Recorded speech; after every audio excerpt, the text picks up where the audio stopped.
And now, the Lowe Post. Welcome to the Lowe Post podcast, where nobody sleeps ever anymore, because the NBA just had what I'm pretty sure is the wildest, at least in terms of pure volume, I don't know how many hours, 24 hours, some amount of hours where everyone changed teams and everything's different, and now the whole league is different. And to help us suss it out, making his debut on the Lowe Post podcast, one of my favorite guys that I've started to work with this year. I really enjoy it. Jay Williams, how you doing? I'm doing good. I just want you to know that I've lost my voice. I did not sleep last night because my daughter had 101-degree temperature. Plus, my wife and I were talking about free agency the whole night. But I'm here because I was a Lowe Post player back in the day when I was in high school. And I've always felt the Lowe Post podcast, and happy to be here. You are a listener. I am a listener. You claim to be. I am. Well, now I'm a fan of yours, bro. Come on, man. Thank you.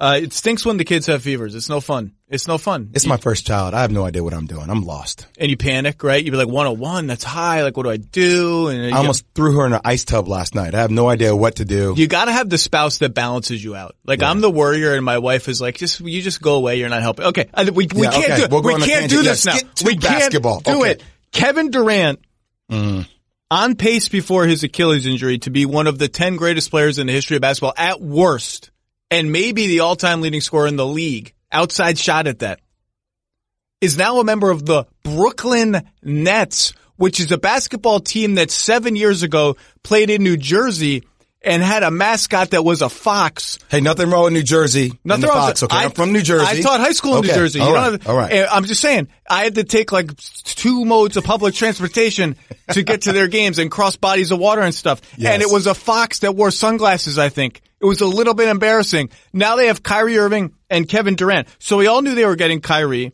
even if you can't understand a damn thing he posts on Instagram. Illuminati. The debate was, would KD join him? He can't be recruited and all this. Okay, so when did you know?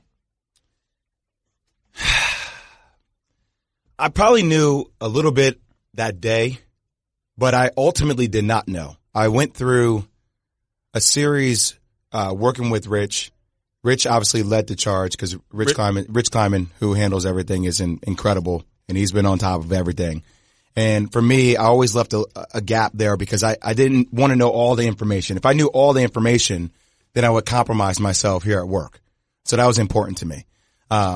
Zach, I'm not a reporter. I love Woj. I think what Woj did yesterday was mind-boggling. What you guys do, the way you can go back and forth, mind-boggling. I can't do that. I don't have the capacity to do that. But I did hear snippets here and there. And I knew that the thing that won this over, I think, for Kevin, and we're going to eventually do a sit-down to talk all this through, him and I, it was Kyrie. I think it was Kyrie. I think it was the franchise. I think it was Sean Marks. I think it was the way they handled themselves throughout the process. I think it was the way that Sean has maneuvered different schemes from day one when they traded Thaddeus Young and they got Karis LeVert. And 3 years ago, by the way. 3 years ago. 3 years ago, they had 3 years ago, almost to the day, maybe a couple extra weeks, they had nothing, zero, no players of consequence, no picks, nothing. 3 years ago, not 20 years ago when the Knicks were relevant, not 10 years ago, 3 years ago. Now they have Kevin Durant, Kyrie Irving, and like 6 interesting young players. Mm-hmm. Anyway, continue. DeAndre Jordan, who I thought DeAndre Jordan was going to end up in LA somewhere. I made a not nice joke about DeAndre Jordan. Where'd you go? In my column today. Where'd you go? I called him, he's now the big man Jarrett Jack, in that his primary value is that he's friends with much better players. Hey, look, friends with much better players can get you paid your money though. What, Dude, $10 million a year? 4 years, $40 million. And I was like, they took a discount for DJ?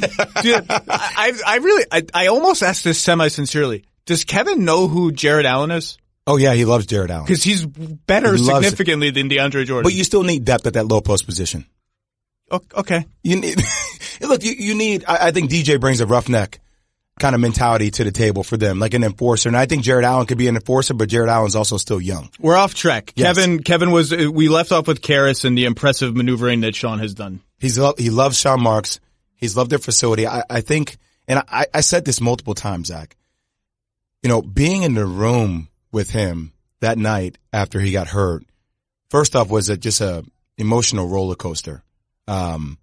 Because Kevin wanted to play more than anything. And then watching that and watching him make the decision to say, I'm going to go in my own direction back to New York to see my own team, I never felt like Golden State and Kevin Durant would be on the same page again.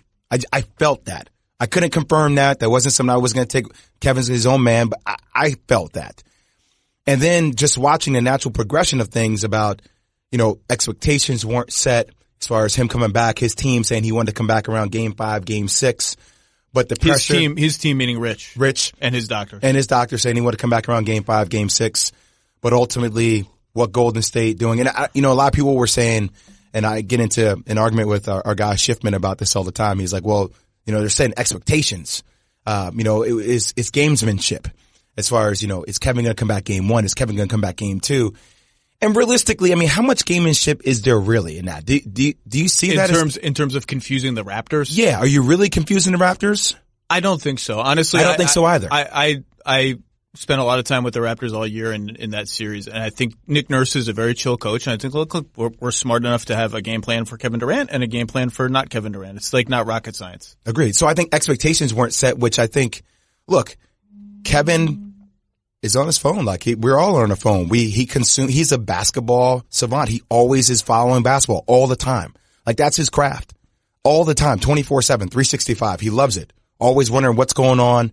And I'm not going to say this is the reason because I do not know that for sure. But like he wants to be there with his teammates. He wants to be on the court more than anything. That dude was going to always try to come back and play. And I think Andre Iguodala coming out later saying about his scenario coming back a little bit early, or the reputation being out there that it was a bone bruise and where it was really a fracture.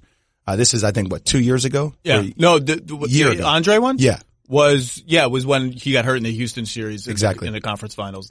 I think that just confirmed a lot of thoughts. So the Kyrie Irving, Kevin Durant relationship is so incredible. Memphis Grizzly, Andre Iguodala, by the way. Yes. How about that? Yeah. That's what happens when you go into Breakfast Club. Let me, that was already done. I don't know if Memphis, I agree. I don't know if Memphis was done.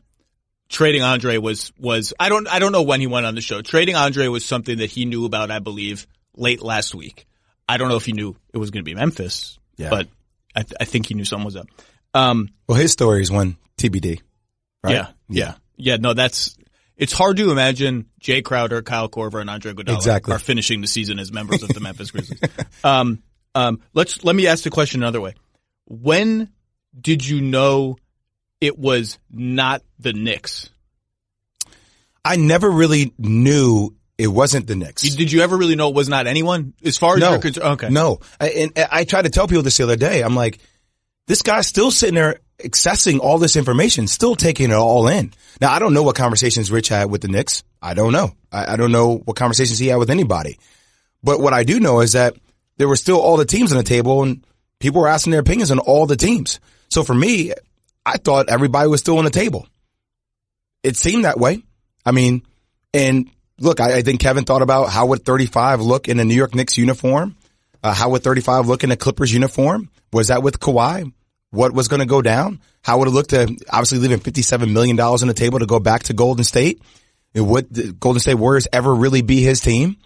How was that going to be with Steph? I think all this stuff was stuff that he literally thought about. And I know Rich for sure built a whole deck, a whole book. It seemed like with 60 pages to go through all the different things that, the pros and cons of all the scenarios. So I wrote the only thing I did during what was a very short finals 2 seasons ago, the sweep, Warriors sweeping the Cavs. The only project I wanted to go work on was I want to figure out what makes Kevin Durant tick as a human being. What does he want out of his career? I didn't talk to you. I should have talked to you. I didn't know you guys were tight at that point. But there's just so many interesting quotes in that story. And one of them was Rich Kleiman saying to me, I don't understand why people think we took the easy way out. Because every time anyone writes anything about Kevin, 80% of the comments are he's a snake, he's weak. I'm like, wow, he cares. Like they care about this. And I did come away feeling the sense of, including from talking to people at the Warriors who are incredibly cautious at that time to say anything publicly about Kevin. Normally a group that talks about their inner dynamics, not totally freely, but with a sense of like good storytelling. I came away with the distinct feeling, although Kevin wouldn't verbalize it like this, of him understanding this can never be my team. I can come here and I can get what I wanted, which is championships and validation and the chance to play with the best team on the grandest stage and assert my dominance over the league. But there's just going to be something I can't get. And Steve Nash told me, Steve and him worked together a lot in the off seasons. He told me after the first championship, he found Kevin strangely unfulfilled and talking openly to Steve about how he thought a championship would do more. I just came away feeling like there's just something more in his basketball journey that cannot happen in Golden State. Is that too much? Is that too dramatic to say that? No, I think you're 1,000% accurate. Even you win back-to-back finals MVP, and granted, Stephen Curry is a tremendous player, one of the best shooters we've ever seen to play the game. It was his team. And I think the fan base and everybody else let the world know it was his team. It always felt like there was this jockeying. Not saying Kevin wanted to be his team or Steph wanted to be his team, like they were on the same team together, but when they have a lot of outside influences always forcing it, and that's really hard to turn off, Zach.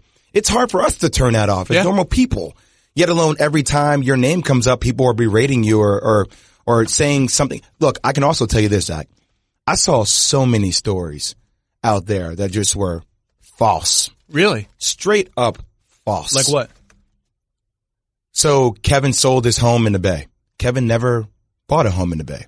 Kevin rented a home in the Bay. Don't even remember that being a thing. Right? You don't. Yeah. But like his camp does, because that's his life 24/7. Yeah. So you have all these people that are saying different things, and all of a sudden he's like, that's not true at all. Why are people trying to change the narrative to make it look like I'm out? And that's almost like it creates sabotaging, because then his teammates are saying, well, wait a second. Are you somewhere else you're going? Were you ever really here? There's a lot of miscommunication. You're dealing with the elite 1% of the world. And I think ego is always associated in all of this. And it just seemed like it was challenging for everybody's ego to get on the same page. And I think, ego. Even though they were winning. And also, I don't particularly think Steph is a big ego guy. Clay doesn't. Clay just wants to go out there and win. Draymond's a different kind of personality. But I also think there's something like a lot has been made of the Warriors should never have been able to get Kevin Durant.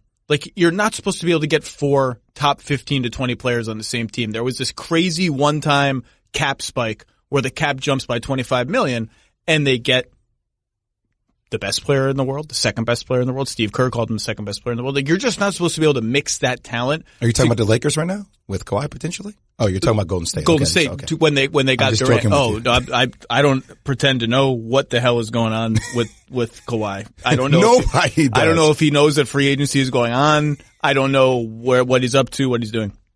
Scuba diving. So I think that there was a lot of sort of public reckoning with what is this team? How are we supposed to talk about this team? They're so much better than everybody else. It's kind of boring to talk about how they are relative to the league. We have to talk about how they fit and what the dynamics are. I think that discourse, and the net result of it, particularly the more clickbaity part of that discourse, is certainly pitting players against each other. Mm-hmm. But I also think it was sort of baked into the construction of that team that we were going to talk about the inner dynamics of that team more than any part of the NBA. It just anyway. That's another accurate point. When you dissect somebody's lives, you can make something out of everything. Yeah. Every small move can be, he's not into you, he's into you. And that stuff builds up over the course of time, especially when you keep winning and people want to find ways to push you away from winning. Your point about Brooklyn demonstrated proof of concept in a way that a lot of teams that are trying to open up cap space cannot do. The Knicks, there is no proof of concept for Kevin Knox and Frank Ntilikina and Dennis Smith Jr. But Spencer Dinwiddie's good.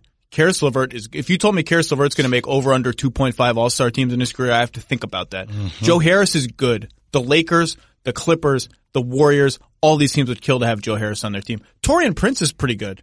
Rodions Kurucs is pretty good. Garrett Temple. Well, forget that. I'm talking about the guys they had before. The guys, rarely do you get a young team with $70 million in cap space who can go to superstar players and say, the guys we already have are good and made the playoffs last year with D'Angelo Russell. Think about what you guys can do to them. The Knicks were with them. The Knicks couldn't do that. The Clippers can only kind of borderline do that right now. Now, I love Shai Gilgeous-Alexander.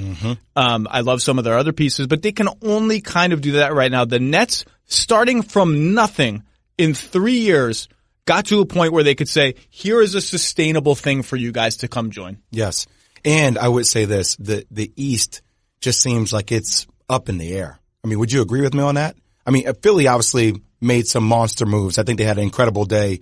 Milwaukee made some moves. Toronto's still waiting to see what's going on with Kawhi. The Celtics, Indiana. But like everything else kind of seems like it's just up in the air. Like it's hard to pick. Philly will have to be the favorite, but you have to say that Brooklyn could be in the top 5 even if Kevin Durant doesn't play. And if he comes back the following year, you would have to say Brooklyn's going to be the favorite. And that's the year. Next year is like the honeymoon period, and it's the please don't screw this team up, Kyrie, because Kevin is coming to play next year. You're the leader now. Just don't screw it up. Don't do whatever stuff. I think next year, Milwaukee, Philly, Toronto, if Kawhi stays, still clearly a top 3 in some order. And then it's Nets and Celtics, ironically, given I think Indiana's there too. I think Nick McMillan's doing a hell of a job. Indiana's, I haven't had time yet to sit back and like look at what's Indiana's roster looks like. I love the Brogdon fit for them. Those 2 big guys starting together, Sabonis and Turner, is going to be very interesting to see how well that works. And then Victor Oladipo coming back. When does he come back? And if is he fully healthy? Can we talk about the Knicks for a second? Sure. So first of all, where are you going to start? I don't know. I really don't know. That's the hard part. I have so many friends who are Knicks fans, and I just can't even decide what the most depressing text message I got from them. I'll start with one. And it was disappointing, Zach, because I understand that every franchise has to pivot. But I just think it was Bush League to come out with a statement that, hey, we were never going to give Kevin Durant. Well, they didn't say that. There was no statement. It was reported. Okay. It was reported that they were not prepared to offer Kevin Durant the max. Now, thank you for the clarification. I'm not sure that's true. I'm not sure. Well, I mean, I'm sure that's true. But then Woj came on this morning and clarified they never were going to get to that point anyway because they were never going to get a meeting with them. So like it's kind of like a who knows, and that wasn't going to be the deciding factor for Kevin, right? But Zach, we all know how this stuff leaks out. We do. Come on. I didn't get anything. I got nothing from anybody. I hear you, but if you're Kevin Durant, you're sitting back there saying, "Oh, so if I didn't want to go to New York, you guys weren't gonna take me." And I just think I find that very hard to believe. Yeah, and I think players see stuff like that, and players talk all the time, and it seems, regardless of where it came out or how it came out, like prime example, we haven't had anything come out with Kawhi. There's certain organizations that kind of move that way because he's asked them to move that way, correct? Yeah, absolutely. So like there is this premise out there that you can not have stuff get leaked if you don't want stuff to get leaked. Fair? Yeah, those organizations. I know people with all 3 of the Kawhi organizations. I can't get anything out of them. I can't even. Some of them are not returning calls or texts, which is fine. They got a lot of work to do, but like they might as well be underground. So my thing is, if you don't want something to get out, you don't let it get out. You keep it in a very tight circle. That's how you operate.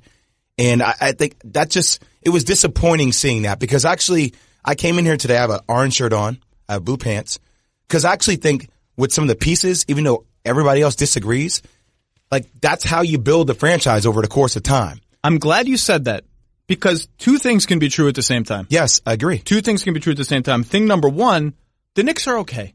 I agree. The Knicks are all right. I agree. Now, RJ Barrett better be good. And to me, Kevin Knox now becomes one of the most interesting players in the NBA because Dennis Smith, I think, tops out at just okay. Mm-hmm. Ntilikina has super duper bust potential right now. Kind of feel like he was built for the triangle anyway with Phil Jackson. Mitchell Robinson, I like. We'll see what he is. But Knox is the player who, and now he's going to play a lot of 3 because they just signed, I think, 14 power forwards yesterday. But like, they have the extra Dallas picks. We'll see how they are. Yep. I'm lukewarm on Dallas. They could be really good in a few years or next year. Excuse me. Or they could just be like a 45-win team with some downside. I don't know. And they have cap space. That's all. That's like good. That's called being a normal team. It's called being a normal basketball team. And for 15 years, all we've said is, can the Knicks just be normal? Like for a second. Get back to even. Can they just be normal? Can they not be like a toddler who sees a cookie and a cupcake and wants to eat all of them at the same time? That can be true. simultaneously, it can be true that yesterday was extremely embarrassing for them and that they should be embarrassed because your owner, who is a buffoon, went on national radio in March in the middle of the season. Why? And said, oh, we're going to have a great summer. These fans who are yelling at me to sell the team, they don't understand. Players and representatives, I can't really say who because it's tampering, but they're telling me what a great, everybody wants to come here. Everyone's going to be a great summer. Dude, you have not built a competent team in 20 years. Just be quiet. Don't say that. Number two, you can leak whatever you want or do whatever. You could say, you can be completely reasonable. It is completely reasonable to say, you know what, an Achilles tear is really serious. Like, we may have to think a little bit about offering you the full max. Like, that's a totally reasonable position. The medical data suggests Kevin will never be the same again. I hope that's not true. Maybe it doesn't matter for him because he's essentially Dirk Nowitzki, blah, blah, blah. Totally reasonable. Okay? But your summer of dreams was not predicated solely on Kevin Durant or his health. It was also predicated on we think we can get Kyrie Irving here. You didn't even have a chance in the end. You didn't have a chance. He didn't give you a hearing. Number two, you traded Kristaps Porzingis. You can tell me all you want about how we did it for cap space and flexibility and because he was unhappy here and it was going to reach a point of no return. Okay, so how about looking in the mirror? Why was it going to reach a point of no return? Do you think it was all the players' fault? Really? The last 20 years of New York Knicks franchise history would suggest to you that it's all the players' fault when things start to go badly. And number two, now you better hope against hope that he doesn't become a 25-10, eight-time All-Star for the Dallas Mavericks because you can tell me all about the cap flexibility you got and all about the extra Mavericks picks you got. What are the chances any of that stuff is becoming better than the 25-10 All-Star for the Dallas Mavericks? You got it. You got work to do. So you cannot just pin this all on Kevin Durant's health. It's the failure and the vision and the failure was much bigger than Kevin Durant's health. Can I tell you a caveat on top of that? Sure. Who gave Porzingis the nickname Unicorn? Your guy, KD. Do you not think that was one of the attractive pieces that he saw? It was like, wow. All for 3 years. For 3 wow, years. This is what this could be together potentially? Now, for 3 years, I have joked on this podcast about being one of only 3 or 4 people in the world sitting atop Julius Randle Hill, scrounging for berries and food and starting fires with sticks because everyone was out on Julius Randle and me and like 3 other guys weren't. And every time I would say, he'd be an ideal fit for Kristaps Porzingis. Put Julius Randle with the big man who can shoot and protect around. Now they have Julius Randle and no Kristaps Porzingis. But still, caveat on top of caveat. I don't mind Julius Randle for 2+1. I don't even mind Bobby. I'm not really a Bobby Portis guy, but those are the kind. Now Taj Gibson, I don't particularly know why. Veteran leadership, toughness, whatever. Reggie Bullock, fine, shooting. Wayne Ellington, like the Portis and the Randle deals are the ones you should do because A, you have a hole at the big man positions, and B, they're big enough deals. They're short, but they're also big enough that the early bird rights you will have at the end are enough to re-sign them if they really pop. And both of those guys, don't love either one of them, but they have some potential to really pop. Those are okay deals. This is what I'm saying. Like, it's not, if you clear away all the stuff, all the Knicksy stuff, it's not that bad. But you can't clear away all that stuff. You can't wish it away. It's part of the story. The thing I do like about it, on top of what you just said, a lot of on top caveats here. They're going to play hard. Like with this lineup, Zach, that's Julius Randle plays hard. Bobby Portis plays hard. They play hard offense. Like, so you don't sound happy with actually the execution on the court. Well, like I said, they're not, I wouldn't be dying to have them on my team. And again, I was on Julius Randle Hill, but like, they're like, it's a reset. They have very elite talents on one end of the floor that I would like to see a little more on the other end. But that's fine. They're young players. That's life sometimes. It's a reset year, and that's how they should have approached the whole thing, just in case expectations weren't met. I like anything that saves me time, and on some ticketing websites, just buying tickets and finding tickets became a hassle. There were so many websites that you wanted to go check to make sure you were getting the best deal that, boom, an hour would go by and you hadn't accomplished it yet. SeatGeek solves all those problems for you. It puts all those tickets into one place, one-stop shopping. You don't have to go anywhere else. A quick look at the App Store shows over 50,000 5-star reviews, and you can see why it's super easy to use.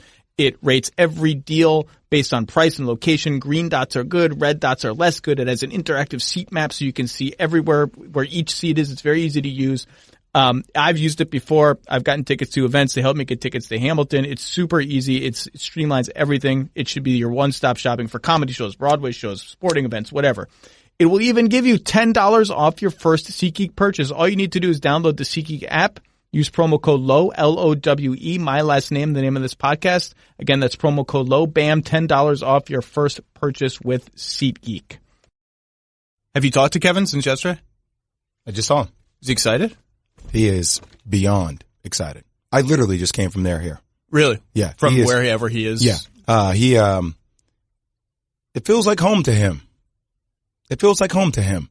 And I will say this, like, there's something about who Kevin is. And I know he's misunderstood by a lot of different people. And look, we all go through ups and downs of life. That's how it works. But him and Kyrie have something special. They have a bond. Can't really explain it. You're starting to scare me. Well, and the words "can't really explain it" really started to scare me a little bit. You can't explain it. And from my perspective, I've always said this, like, we did a thing here on Get Up, and I said I had Kyrie as a pro and Kyrie as a con. Because Kyrie, when Kyrie plays to the level and he leads, he's kind of exceptional. But this past year, in other situations that we've seen, it can go volatile very, very quick. And their relationship is imperative to it working, and their connection with Sean Marks is going to be the thing that makes the whole thing work if it does work. And I will say, they like the Nets had to do all the stories you heard about the Nets doing some soul searching about whether, when it became uncertain whether Kevin was going to come there or not, whether they wanted to dive in with Kyrie solo. All that was true. One of the things they're counting on is Kenny Atkinson's style being a little better for Kyrie than Brad's. And now I don't want to paint Brad Stevens as he's non-confrontational, he's calm. Brad will tell you to your face what the standards are, and he will take your out of the game. But Kenny just has a certain brashness. Like, if Kyrie starts going off on some passive-aggressive, I think Kenny will just get in his face and be like, dude, this is not like, you signed here. This is your choice. This is yours, yes. Get your together and play. Like, I don't want to hear any moping about the young players. Like, get in there and like, and the Nets are sort of hoping, I think, that approach resonates with him. Plus the fact that it's Kyrie's choice to be here. I think that's the biggest thing right there, that he chooses, this is where I want home to be. Like, I want to be here. I wasn't traded here.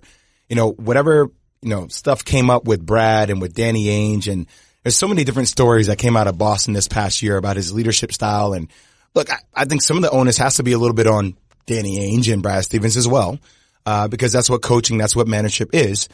But I will say this, when you own something, all that weight is on your shoulders now because you picked your spot. You weren't dealt there. And I think that forces Kyrie to think maybe a little bit more holistically about his connectivity to Kevin and how that's going to work. Do you think it's going to work, or do you not think it's going to work? Well, I mean, when are we going to see it, right? Like, you just got me excited. Like, I wanted to see it now. We might not get to see it till 2020, 2021. I don't know. We'll see. Yeah, I wrote in my story today, like, I've heard you hear, like, I don't know if they're a great fit. They both need the ball. I think they're a great fit. I think they're a great fit as well. You put a point guard and a 7-footer who can both shoot, like, on a fundamental level. A, the fact that they are both elite shooters mean they're useful off the ball. B, they're a pick and roll combination it's just what we saw with Kyrie and LeBron and Steph and KD, which was, I think, underutilized. They had in Golden State such a wealth of talent that they could underutilize their best plays and it didn't matter. But, like, you can't switch it, can't go under. It's like I think they're a nice fit. Can I read you an interesting stat that one of my researchers sent me? Absolutely. It just says that research shows that players coming back from an Achilles injury see their production decline about 8%. Durant was 14th in efficiency last season, Stephen Curry territory. An 8% decline would drop him to 24th. That's Paul George territory. That's still ahead of players such as Russell Westbrook, Blake Griffin, and Jimmy Butler. I just think that's somewhat interesting from a research analytics perspective. Well, and Jonathan Sharks, my friend at The Ringer, today made a comparison that I meant to make in my column last night, but I made it indirectly. Because you haven't slept. Yeah, well, there's something of, like, when you talk about, people who are extremely tall and shoot very well tend to age well, and they tend to be elite pick and roll screeners for a long time. Dirk is the name that comes up. And, like, that, I think, how good Dirk was for so long, with athleticism that was limited even compared to what Kevin is going to be in the worst case scenario, is very encouraging. Let's talk, before I let you go, Tim Bontemps is going to come in from the bullpen and relieve you in a little bit. we got to talk about Philly. Oh yeah. This is assuming this deal gets done, which everyone is optimistic it's going to be. Wait, can I tell you a little bit of breaking news? Yes. Well, it has nothing to do with actually a free agent, but that's disappointing. I am going to potentially get a little sit down with Markelle Fultz, which I really look forward to. When? Where? We're going to work it out right after free agency, after this week. Talk to his agent. Can you wheel me in in like a? I cannot yet. Because I don't want to do it. No, just like, you know how they wheel the snack cart in? Yeah. I'll like hide underneath this, like the tablecloth. I'll bring you in with me. I'll feed you some questions. Yeah. I've known Raymond forever. And, I think I've always loved who Markelle is. I think we're going to try to dig a little bit deep and see what's out there. See what's really going on. You really got to dig. Yes, you do. So Philly had Jimmy Butler and Tobias Harris and JJ Redick as free agents. 3/5 of what they claimed was the best starting lineup in the NBA with some justification. JJ Redick now plays for the Pelicans, who, by the way, have like 13 good NBA players potentially. I'm a Pelicans fan. It's going to be. I'm going to go watch games. It's going to be really interesting. Like, they just got Derek Favors. Like, randomly, let's just add Derek Favors. He's going to be our starting center, maybe. How long ago was it when David Griffin came into the mix? Like 2 months ago? I think 4 days ago. And Jimmy Butler is going to play for the Miami Heat, presumably, assuming this gets done. In their place comes Josh Richardson as part of the sign and trade with Miami, and Al Horford as Philly goes absolutely all in on size to a degree that wasn't even true before this. They are now the biggest team I can remember from 1 to 5 in recent NBA history, with Josh Richardson, Tobias Harris, Al Horford, Joel Embiid, and who am I forgetting? Again, Josh Richardson. No, I got him. Tobias Harris, Joel Embiid, Al Horford. I got everyone. Ben Simmons. And Ben Simmons. The only Actually, that's the point. Yeah. That's the point. Isn't that funny? Of all the guys, that's not good. That's the guy that you forgot? I mean, I watched all this last night, Zach, and I'm sitting there watching. I'm like, oh, okay. Al Horford goes from villain to now hero. The one guy that can stop Joel Embiid is now a teammate. Okay. I like Josh Richardson a lot. I like the way he plays. He brings that dog mentality. You lose some shooting, but this means that Elton Brand believes that Ben Simmons can lead this team to a championship. Breaking news. Breaking news has just happened. What do we got?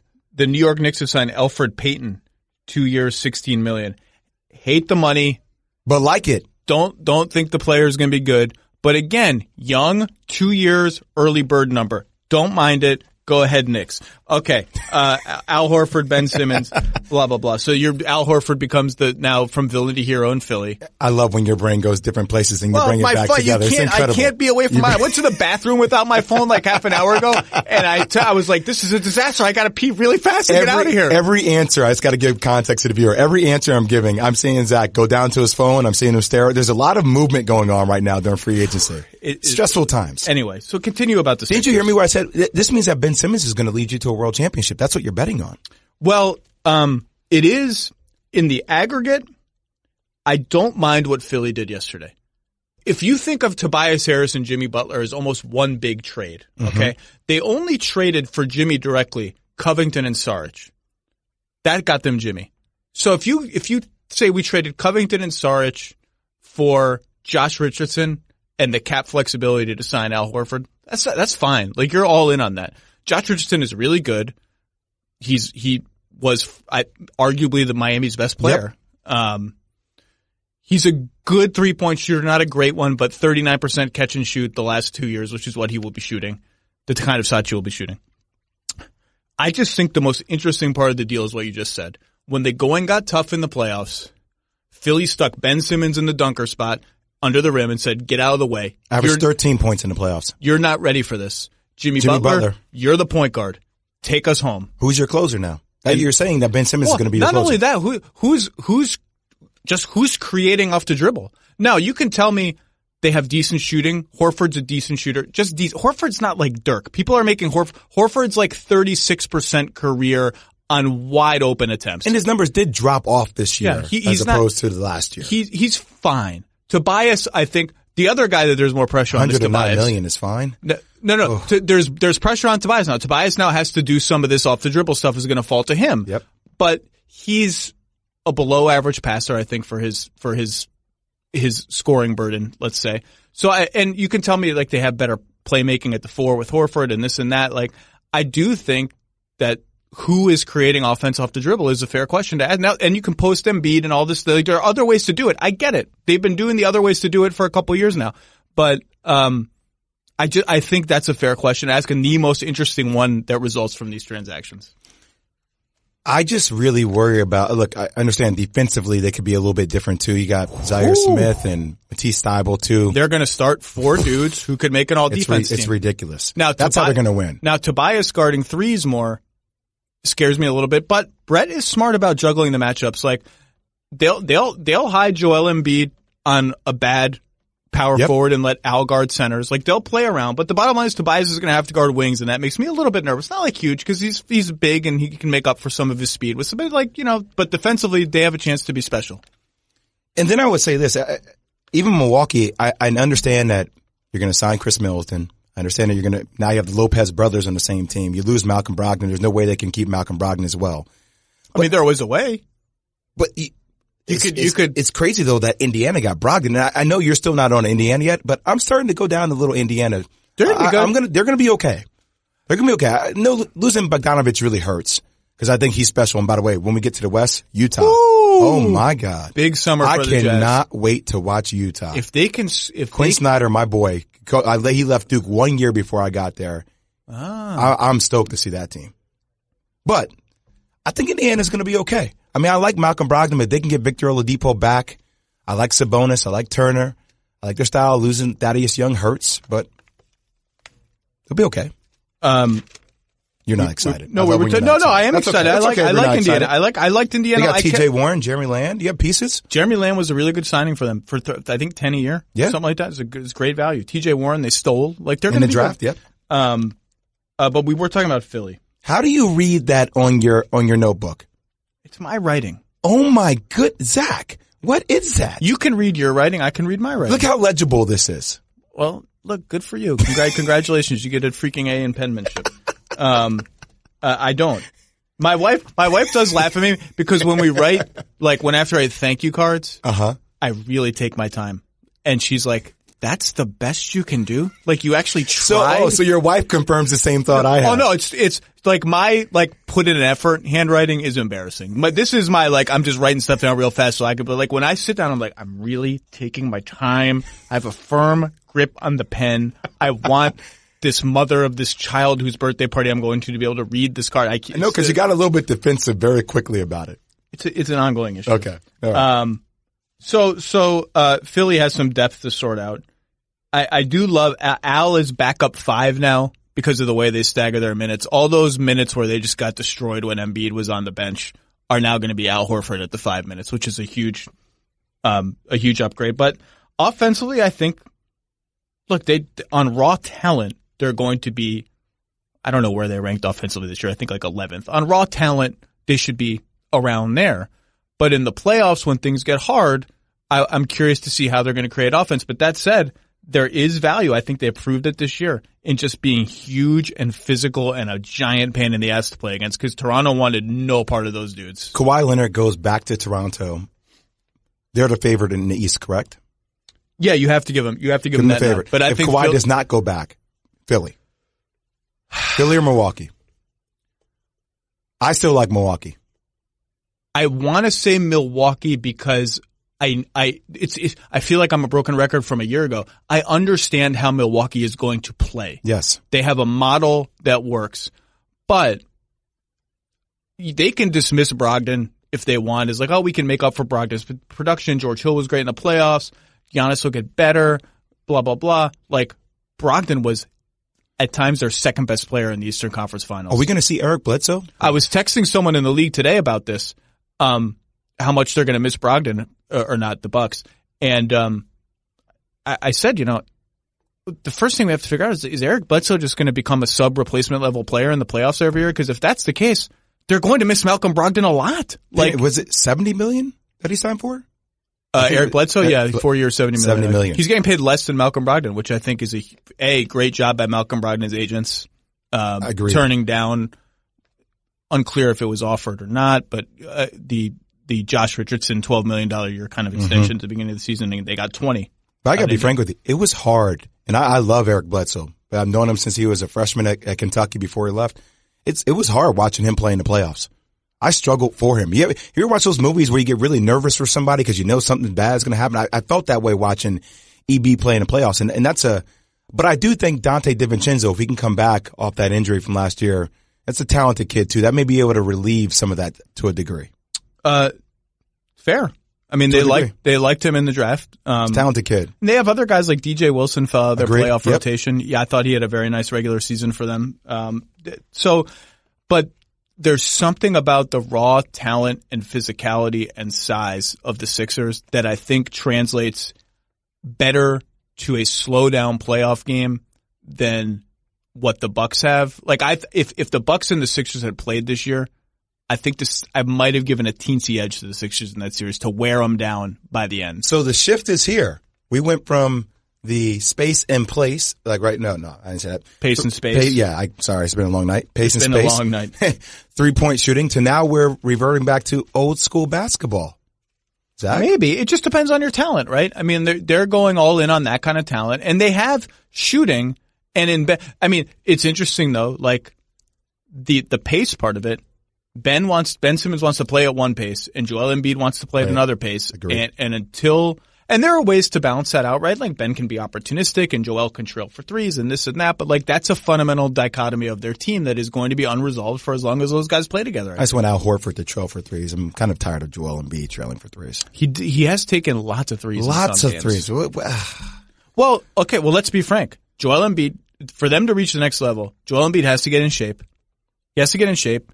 And one of the benefits of the Horford thing, again, is they won't – I think they overplayed Joel a little bit this year, and they will not have to do that this coming year. He can play 30 minutes a game or whatever the magic number is for X amount of games because they have a reliable starting center. Now, I see that team, and I think they have a chance to be great. I do too. I'm really unsure about Joel's health. I really don't know if he can stay healthy throughout the course of an entire year. I worry about that with him.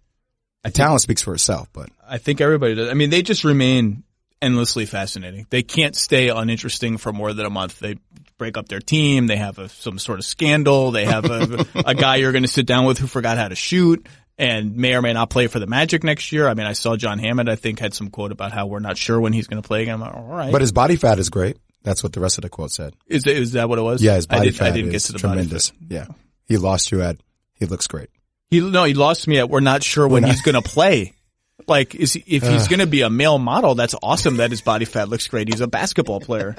I don't mean to make light of it. I think there are some serious issues going on there. All right. Do you like the Celtic move? To get Kemba? Yes. Yeah, I don't mind it. I don't mind it. We'll see how they structure it, right? Like, if there's going to be all these sign and trades with Terry Rozier going to Charlotte. I don't know what Charlotte is doing. Nobody knows what Charlotte is doing. I just don't understand anything that's happening there. I feel bad for their fans. It's just awful. I don't want to talk about it. I have not seen an alternative for Boston's offseason that is better than using all their cap space and or just signing and trading, whatever it's going to end up be. Just crazy how the league, you can go from 1 year, being projected to be the team that wins a world championship to the next. How are they going to finish? Fourth, fifth in the East? That's one of the lessons that I have eaten crow on this podcast many times now. I was, and lots of us were overly optimistic about Boston's core. I picked them to win it. Last year. But I didn't pick them to win it, although I picked them to get to the finals. But I wrote in a column, like, they are potentially set up here to be good for 10 years. And I think that was true at the time. I think it was when Kyrie Irving said, if you'll have me, I'm going to resign here. I don't think a lot of people would have disagreed with that statement. But the lesson that the league keeps teaching us is that no one is set up to be good for 10 years. The Warriors couldn't keep this dynasty together for more than 3, the KD version.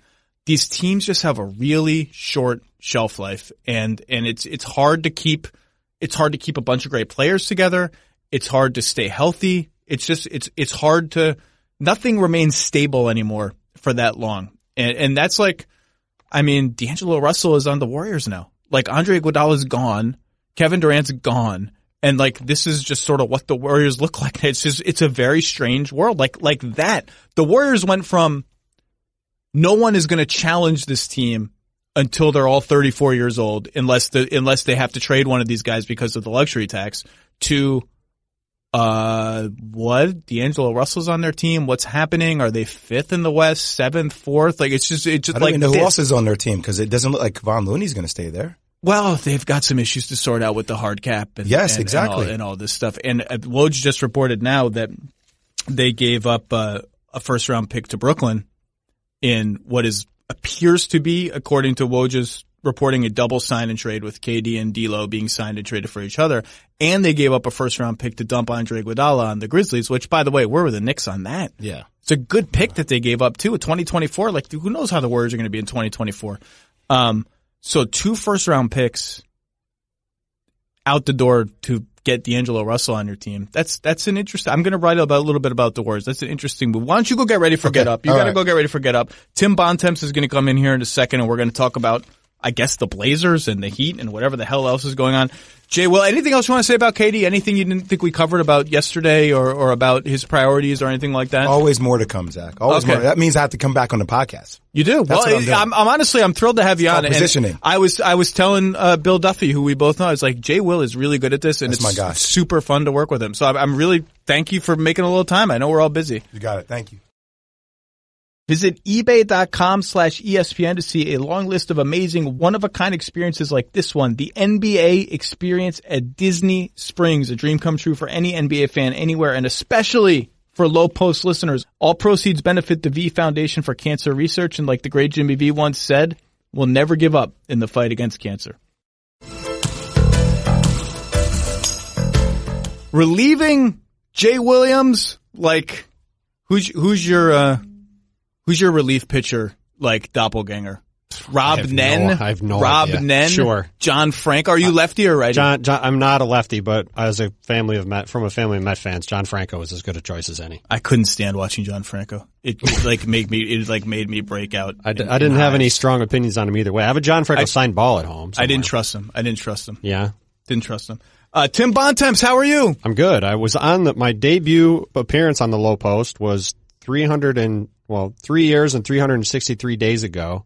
Actually 4 years and 363 days ago. July 3rd, I've had 2014. A podcast that long. Yeah. July 3rd. I looked it up before I came in here. July 3rd, 2014, in the wake of Jason Kidd pulling a coup in Brooklyn, going to Milwaukee, and the Nets not having any control of their own picks for the next 4 years and seemingly being adrift. And now they have Kevin Durant and Kyrie Irving. They have drifted. I know we're talking about other things. It's just kind of remarkable how much things have changed. They have drifted into, I don't know, what's a good thing to drift into? The Blue Lagoon? Is the Blue Lagoon good? I never actually saw the Blue Lagoon. Something. They've drifted into a pretty amazing situation given where they were. I know we're talking about other things, but I just figured I'd bring that up because it is kind of remarkable. Yeah, Jay Will and I just had a long talk about KD and Kyrie and all the machinations and all that. Let's talk lots of other stuff to talk about, though. Yeah, let's hit some breaking news because right before I came in here, Portland traded Maurice Harkless and Myers Leonard to the Heat for Hassan Whiteside. Portland getting weird. It's essentially a wash contractually. All those guys are on expiring contracts. Right. Portland takes on a little bit of money, right? Yeah, but maybe that helps Miami get this Jimmy Butler trade done. But Portland also has no power forwards now. This roster is bizarre. Well, they would dispute that because I think what they would say was, well, we can play Jake Layman up. We have all these wings now, sure. So we'll just play small. Sure. And I think we'll see Collins some at the 4. I was going to say Collins maybe starts at the 4. But I agree with you. I don't even mean that it's bad. It's just very interesting. They have a million wings, and now they have 3 centers. You know who else has played some small ball power forward in his career? No. The LeBron stopper, my boy Mario Hezonja. Oh, that's right. They signed Hezonja. Well, he actually will play minutes for them at the 4. That sentence never ends well for a team. Well, you know what, Mario Hezonja. Hey, listen, I'm on with the leader. We're going to talk about another Croatian later, but Hezonja, part of the Croatian mafia for you. I mean that for a minimum signing, I thought that was fine. And look, I think they're going to be really interesting, but it's just I feel like they still have more moves to make. I guess they have certainly sacrificed the big wing factor, right? With Harkless and Aminu picking Hood over Aminu, it seems like, because Aminu got the mid level, and Hood basically got the mid level to stay. And yeah, you'd like a little size on the wing. You'd like the prototypical guy. I don't feel completely naked when he's guarding LeBron guy. Right.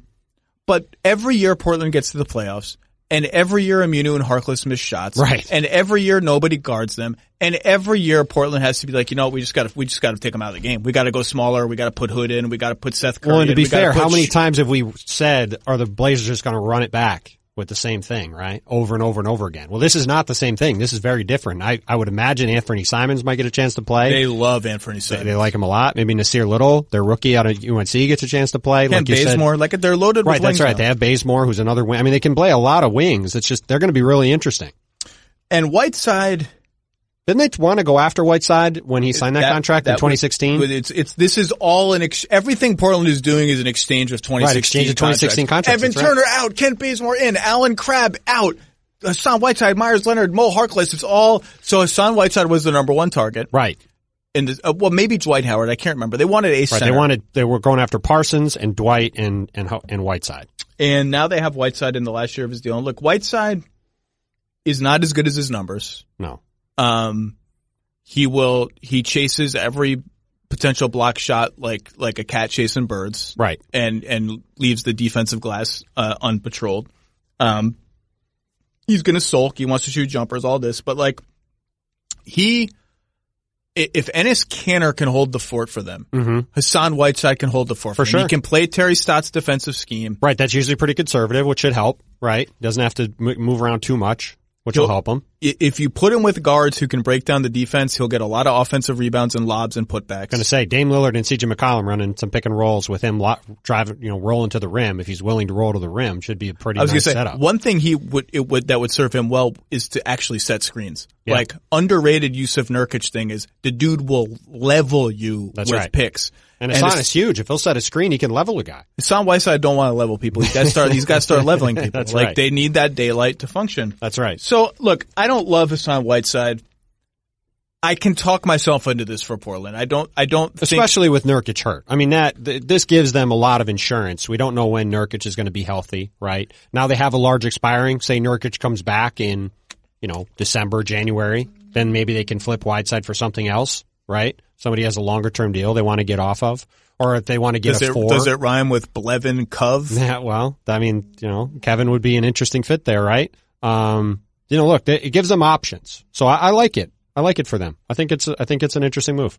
I think it is. It initially surprised me because again, they have kind of a funky roster, but the more I've thought about it, I do think it's a pretty nice move for them. I think it's going to be the kind of move that, I'm and some of us on this side of the desk are going to be a little less enthusiastic about than some fans who haven't watched Hassan Whiteside play that much, but just see the highlights and see the stats. Right. I don't think this is the all-in move for Portland. I think this is a potentially neutral, maybe a little incremental move. Totally, probably no harm, no foul. Right. Like despite Myers Leonard having one explosive game in the playoffs, right, which he does every year. Yep. Don't particularly care about the cost going out. So no harm, no foul. Probably incremental improvement.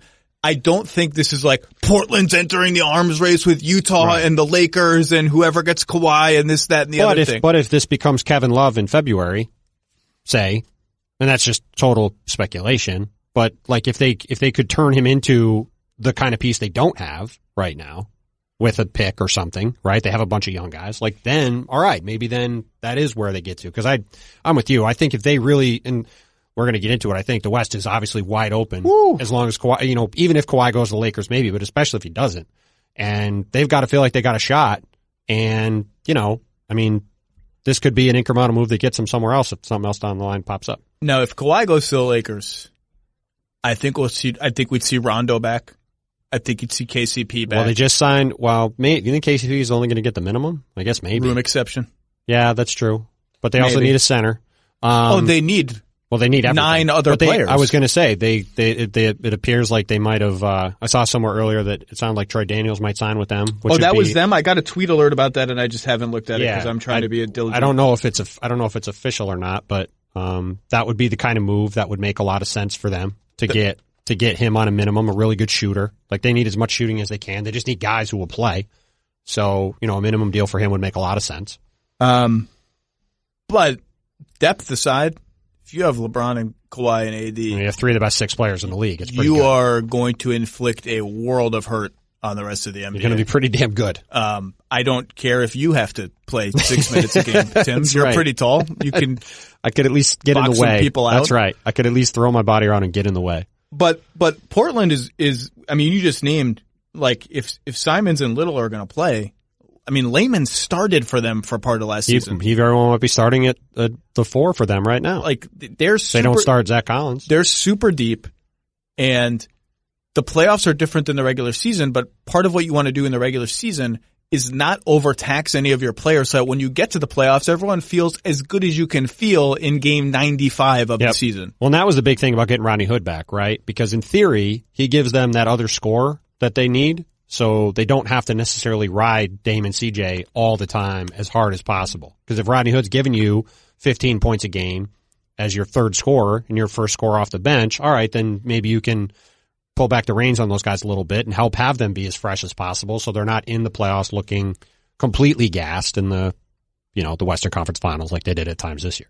Ironically, and I'm not sure, again, so much has happened in the last 48 hours that I'm still digesting everything. Yeah.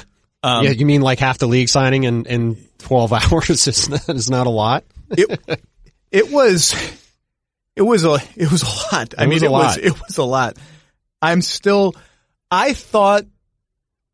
I thought we might get through last night before the D'Angelo stuff broke. Like when we got to midnight Eastern, right?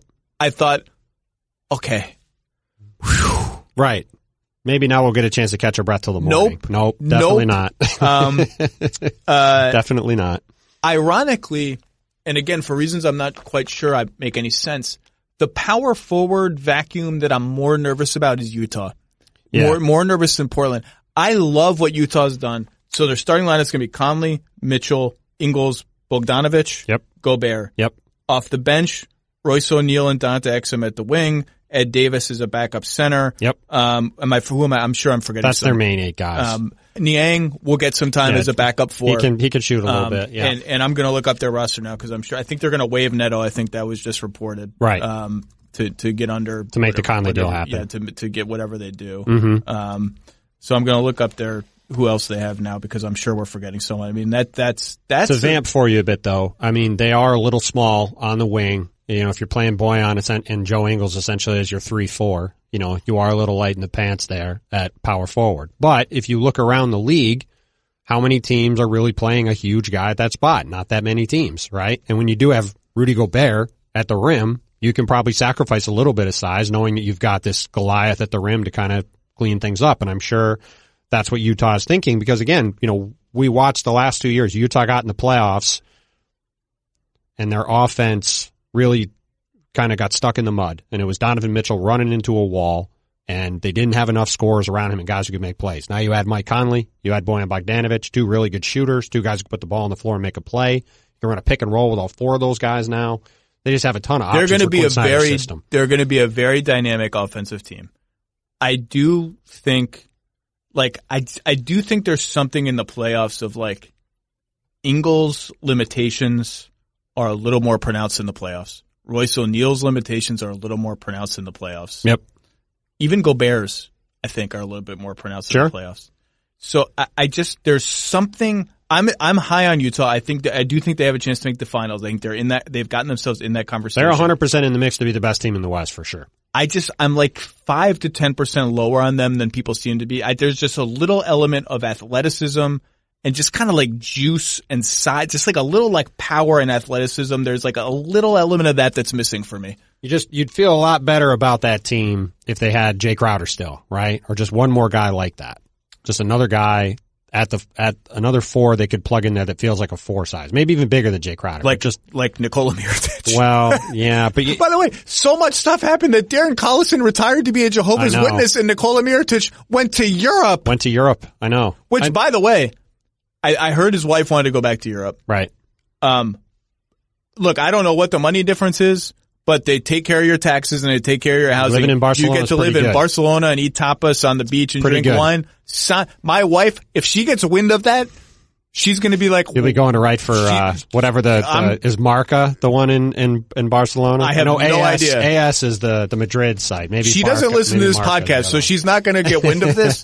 Do not alert her to what Nikola Mirotic did. Well, let me ask you in a vacuum. So do you think that getting Bogdanovic is better? First of all, we've got. I like that you're going with the itch. We've got. You're not Simmons, who's going to call him Bogdanovic, but we got to get the "an" out of you. Bogdanovic. It's Bogdanovic. Yeah, I know. I covered him. I'm sorry. I thought I was saying it right. You're doing all right. You're doing all right. I appreciate it. Boyan would get mad at me because I'm friendly with him. I covered him in Brooklyn, so I love him. But He's made himself one hell of a player. Awesome. But who do you think is the better player? Like just in a vacuum. If Utah could have chose one guy, who would you rather have? I think Bogdanovic is a better basketball player. Yeah. It's interesting, for all the hype. I think he's better, but to your point, they may have been a little better off with Mirotic, but still, I think Bogdanovic has proven in the playoffs, Bogdanovic, I should say. He's proven in the playoffs to be a guy who, and for Croatia too, he's a guy who will show up in big games and not be afraid to make shots and make plays. And, Nikola Mirotic is a really nice player, but he also really struggled in the Eastern Conference Finals to the point where he was benched against Toronto. So, you have to choose at some point, but I really like Utah. Like right now, they're the number one team in the West for me. Now, obviously we're pretending Kawhi doesn't exist. Like we got asked this morning, who do you pick in each side? And I picked Philly and Milwaukee, and I picked Utah and Houston because, again, we don't know where Kawhi is yet. But I really like this Utah team. I think they're really good. I'm glad you brought up Houston. And by the way, I don't think that's unreasonable. We spent not to take people too far behind the scenes. This morning they were asking us, like, who are you picking? And 6-7 different teams came up. Denver, Utah, the Lakers, obviously, the Clippers, blah, blah, blah. Nobody talked about Houston. And I know Houston has been rumored to be doing 17 different things, but this is a team that still has a lot of really good players, and they seemingly are all sticking around. And they know how to play together. They may not, or they know how to play together but apart, whatever the right phraseology is. Right. They know what to do. That's right. When James Harden takes 19 dribbles, they know what to do. That's right.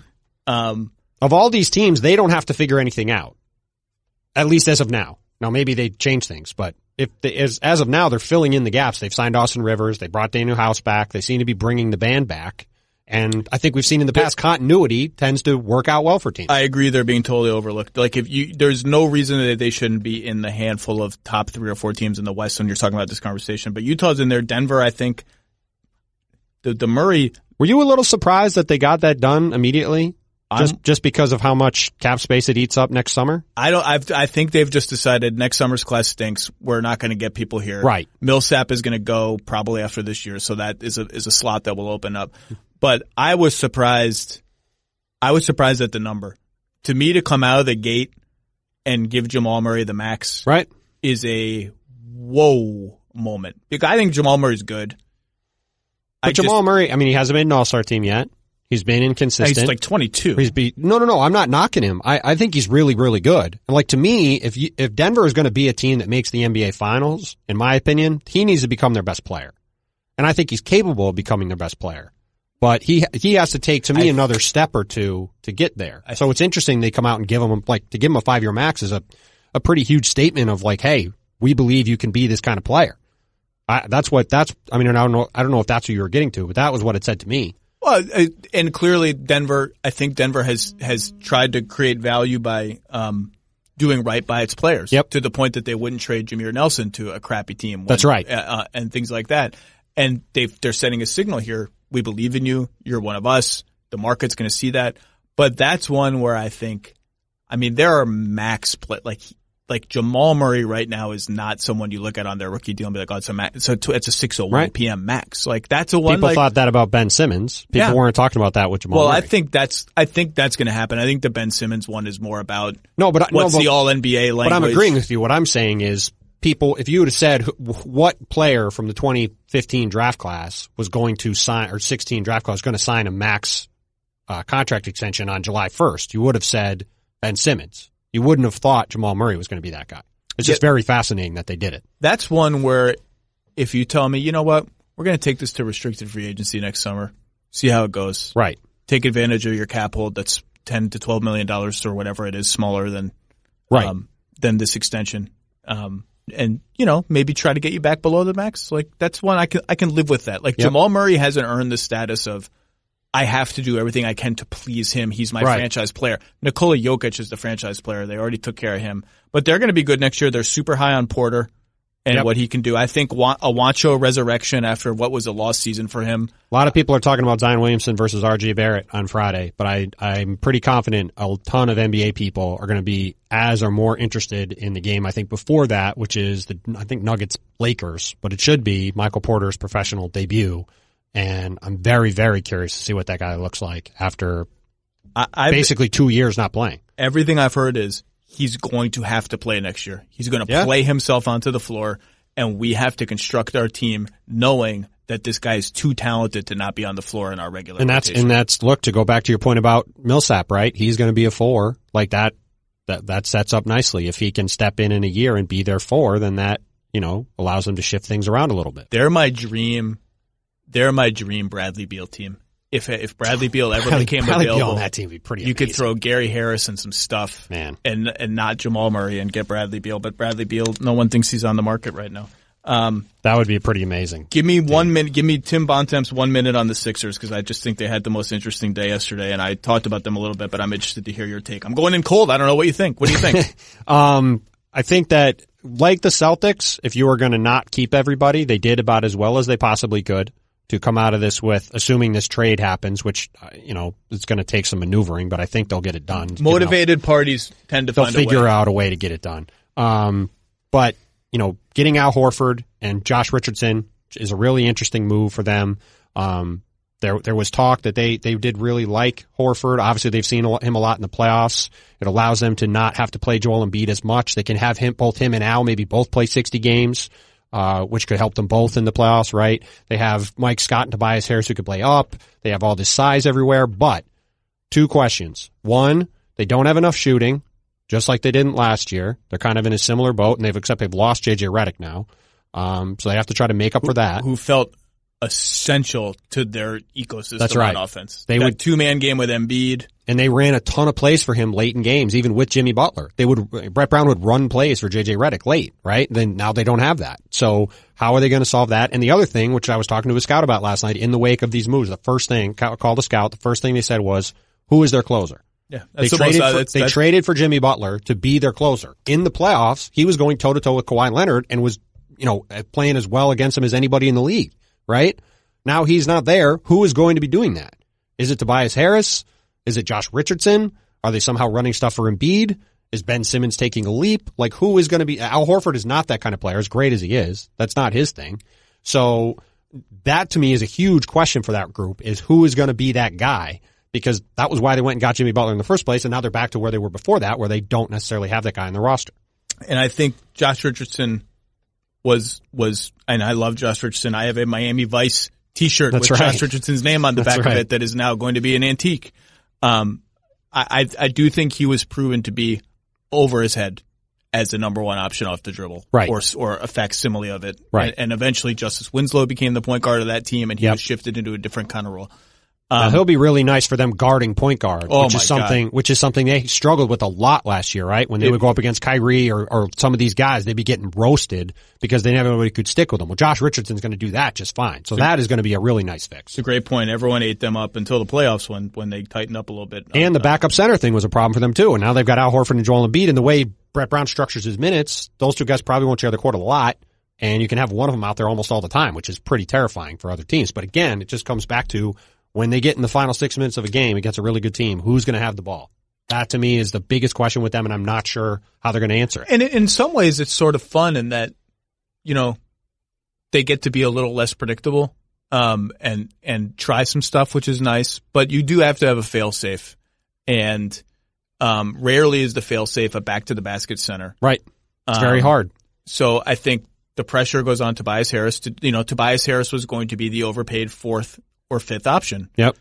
Now he can't be that. Now he has to be the guy with the Clippers who averaged 20 a game and ran a lot of pick and roll. I mean, they paid Tobias like he's going to be their go-to guy. Like, that has to be the answer. For this to work to the level they want, right? Well, I think Tobias has to be the guy who's making big plays in the final 3 minutes of a game. And there's another answer too, and that's Ben Simmons. And Ben needs to be able to do something. Yep. Something in the half court. As you've pointed out many times, he cannot just be put in the dunker spot and left without the ball to just hang out. Right? He's got to be a guy who has the ball in his hands in the final 5 minutes making plays. He has to. That has to be the next step. To your point before, when you're talking about max guys, if you're going to pay him a max contract, he needs to be able to make plays in the final 5 minutes of a game. We may never experience a 24 hours like that again. I mean, it was unbelievable. The amount of things that, like, look, we all knew this was going to be a consequential summer with the number of names that were involved, but I don't think anybody could have possibly predicted that we would come out of the first, not even 20, I mean, we're not even to 24 hours of free agency yet. Basically the only guy left of relevance is Kawhi Leonard. The big guys. Even the middle guys. How many of the middle guys are left? It's like Danny Green. It's basically Danny Green, Kevon Looney, and DeMarcus, right? Yeah. I mean, there's not really even other guys left. Trey Lyles. Maxi Kleba just re-signed with the Mavericks, and Enes Kanter just signed with the Celtics, so take 2 more names off. Ooh, that's interesting. Celtics I didn't know about that. Next year. Celtics are going to be a strong team. Well, yeah, the Enes Kanter move is interesting. I imagine they gave him the room exception. 2 years, $10 million. There okay, so he got the room exception. So that was their one other move. He will probably start. I'll be very curious to see there how Robert Williams does. The guy they drafted last year out of Texas A&M. They've been talking him up this summer. Time Lord. The Time Lord. He's a super big athletic guy though, and if they don't swing a trade, he's going to have to give them minutes.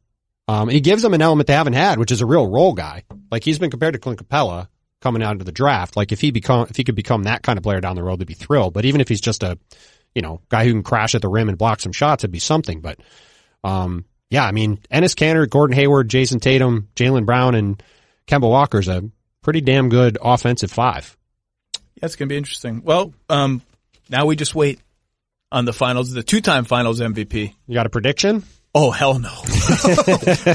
Are you kidding me? Now, I will say that the guys and girls I know who work for those teams, everyone has gone silent on what they think is going to happen or what is happening or anything like that. So I have no read on it. Right. I will say that it is interesting that the Lakers appear to have signed nobody, and are just waiting and waiting and waiting and waiting. Well, I mean, what choice do they have though? They don't have enough. I mean, the Clippers have the cap flexibility to sign a couple of guys. Right. They re-signed Patrick Beverley because it didn't hurt them, right? But the Lakers, if you have a chance to get Kawhi Leonard, you have to wait.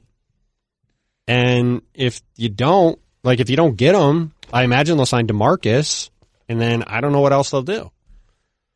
It'll be fascinating. That is going to be the one. That's the one. More than KD to Brooklyn, more than anything else. That's the one that tilts the whole summer. For 2019-20, there's no question. Who gets Kawhi? He's I've been saying it. He's the king of the North, is the kingmaker. I mean, he's the Finals MVP. I think right now you have to consider him the best player in the world, given what happened over the past couple of months. And like you said, if he goes back to Toronto, I think you could argue they're the favorite. If he goes to the Lakers and they have 3 of the best 6 players in the league, they're probably the favorites. And if you go to the Clippers, the amount of guys they have around them, they're going to be in the mix too. It's fascinating. And now we wait. Tim Bontemps, thanks for coming in. I think you notched a save coming out of the bullpen. Although saves are really easy to get. They're the emptiest stat in sports saves. All you got to do is hold a 3-run lead, unless they change that rule, which they might have. I have no idea. A lot more baseball talk than I expected on the Low Post. Thanks for all your great work over the years, and I'll see you in Vegas soon. I'm sure when all this is sorted out, and we can soak up some bad summer league basketball. Tim Bontemps, thank you, sir. You're welcome.